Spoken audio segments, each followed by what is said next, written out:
Speaker, আমরা স্বপ্ন দেখেছিলাম ধর্ম, বর্ণ, জাতিগোষ্ঠী বা লৈঙ্গিক পরিচয়ের ভিত্তিতে কাউকে অপর বা আদার করে দেয়া হবে না। মাননীয় স্পিকার, আমি খুব বিনয়ের সাথে বলি, এই আন্দোলনের সম্মুখ সারিতে ছিলেন নারীরা।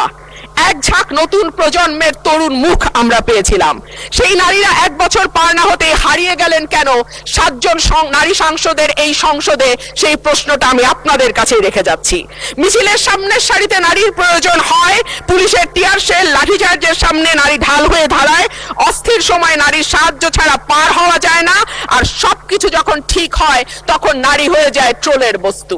নারীর পোশাক, নারীর চেহারা, নারীর কথা, নারীর হাসি সবকিছুই তখন হাসির খোরাকে পরিণত হয়। মাননীয় স্পিকার, আমি আপনার মাধ্যমে আজকের সংসদে আরেকটি কথা বলে যাই।